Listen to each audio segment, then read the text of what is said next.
واقعہ معراج النبی صلی اللہ علیہ وسلم ایک نورانی سفر کا واقعہ بیان کریں گے۔ حضرت محمد مصطفیٰ صلی اللہ علیہ وسلم کی حیات طیبہ میں معراج ایک نہایت ہی اہم اور بابرکت واقعہ ہے، جس میں آپ صلی اللہ علیہ وسلم کو اللہ تعالیٰ نے آسمانوں کی سیر کرائی اور اپنے دیدار سے نوازا۔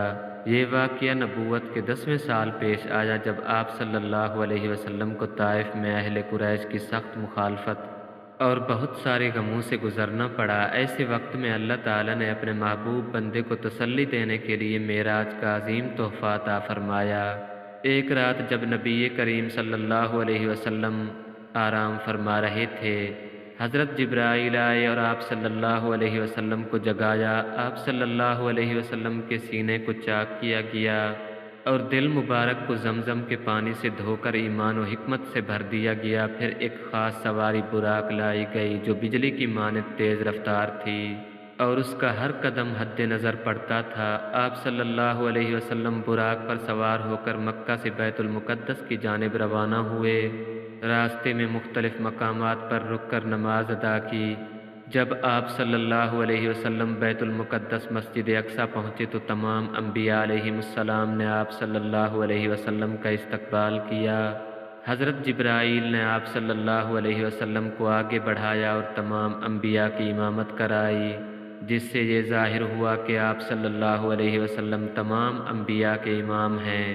بیت المقدس کے بعد حضرت جبرائیل آپ صلی اللہ علیہ وسلم کو معراج پر لے گئے۔ جیسے ہی آپ صلی اللہ علیہ وسلم نے آسمان کی طرف قدم بڑھایا، آسمانوں کے دروازے کھولے گئے۔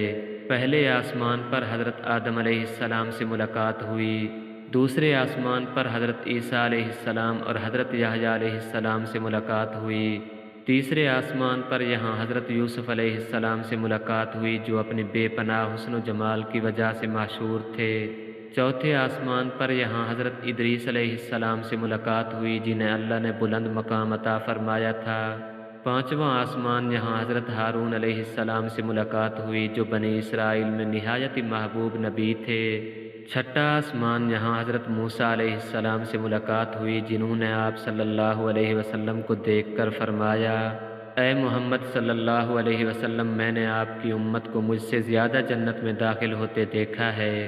ساتواں آسمان یہاں حضرت ابراہیم علیہ السلام سے ملاقات ہوئی جو بیت المعمور فرشتوں کا کعبہ کے ساتھ ٹیک لگائے بیٹھے تھے۔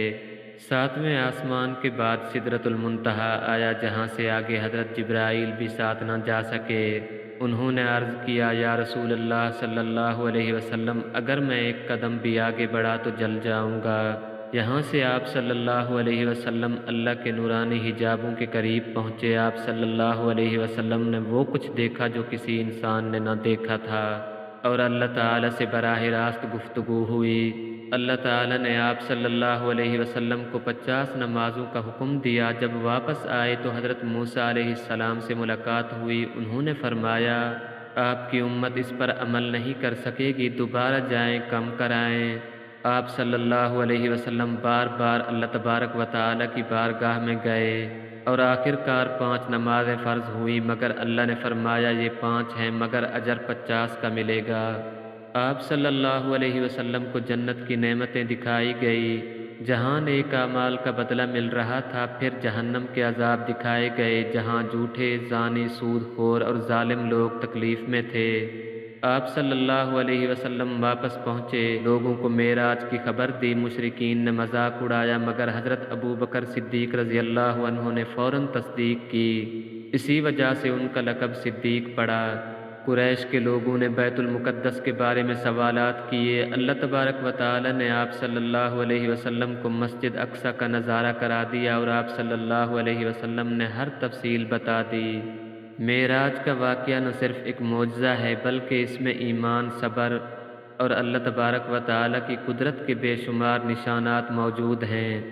اس میں نماز کا تحفہ ملا جو مومن کی معراج ہے۔ اللہ تبارک و تعالی ہمیں اس نورانی سفر کی حقیقت کو سمجھنے اور نماز کو اپنانے کی توفیق عطا فرمائے۔ مزید معلوماتی ویڈیوز، اسلامک سٹوریز کے لیے ہمارے چینل رشید علی وائس کو سبسکرائب کریں، ویڈیو کو لائک کریں اور اپنے دوستوں کے ساتھ شیئر بھی کریں۔